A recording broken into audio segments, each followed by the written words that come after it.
मुस्लिम समुदाय में अगर किसी ने जन्म लिया है तो उसके लिए जीवन में कम से कम एक बार हज यात्रा पर जाना अनिवार्य माना जाता है। मक्का में हज पर जाने वाले मुस्लिमों को हाजी कहा जाता है। यहाँ मुसलमानों के पवित्र धर्म स्थल काबा पहुंचकर हज यात्री उसकी परिक्रमा पूरी करते हैं और काबा के पूर्वी कोने में लगे काले पत्थर को चूमते हैं। आखिर मुसलमान इस काले पत्थर को क्यों चूमते हैं, इसके पीछे का रहस्य क्या है, आइए जानते हैं इस वीडियो में। मुसलमानों के लिए मक्का मदीना जन्नत का दरवाजा माना जाता है, लेकिन पूरी दुनिया के लिए ये कोई रहस्यमय दुनिया से कम नहीं है। काला पत्थर काबा के पूर्वी हिस्से में लगा हुआ है, जो अपने आप में काफी अनोखा और विचित्र है। यह पत्थर मुसलमान भाइयों के लिए काफी पवित्र होता है, लेकिन आप ये बात जानकर हैरान हो जाएंगे कि जिस काले पत्थर को छूने और चूमने के लिए लाखों संख्या में मुसलमान मक्का पहुंचते हैं, उस काले पत्थर का जिक्र इस्लाम में कहीं नहीं है। काबा के पूर्वी कोने में एक छोटा सा काला पत्थर लगा हुआ है। ये दिखने में भले ही छोटा है, लेकिन इसका महत्व बड़ा है।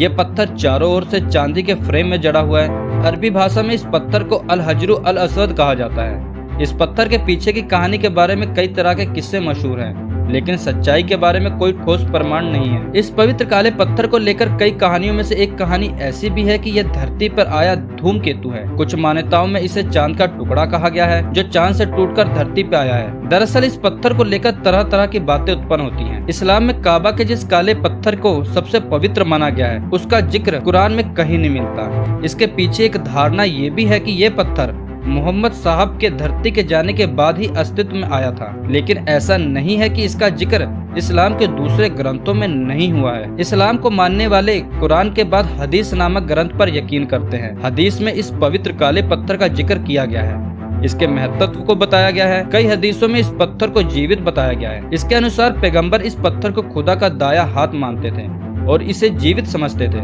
इसे चूमकर वे खुदा का शुक्रिया अदा करते थे। पैगंबर ने इस पत्थर को चूमा था, इसलिए ये परंपरा बन गई कि हाजी इसे चूमेंगे।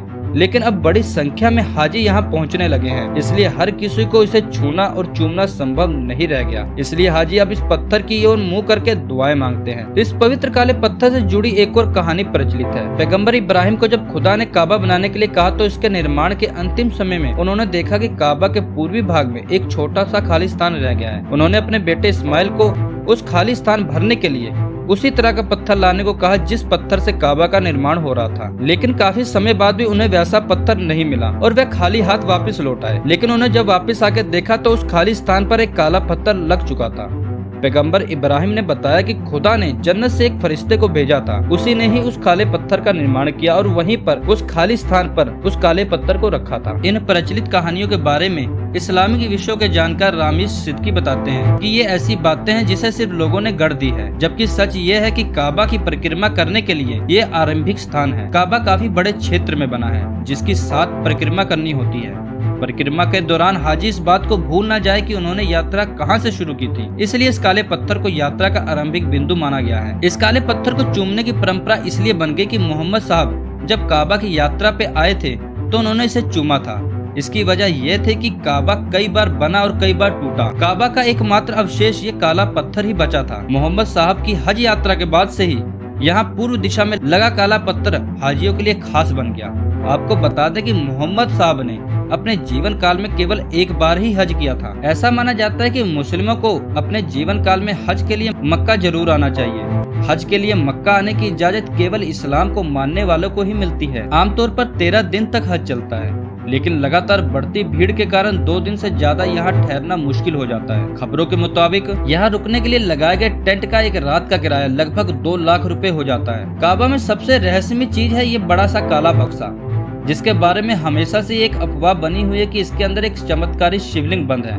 अब ये बात कहाँ तक सच है कहाँ तक झूठ है, ये सिर्फ एक कहानी बनी हुई है। तो दोस्तों फिलहाल इस वीडियो में बस इतना ही। इस वीडियो में दी गई जानकारी अगर आपको अच्छी लगी हो तो वीडियो को लाइक और शेयर जरूर करें।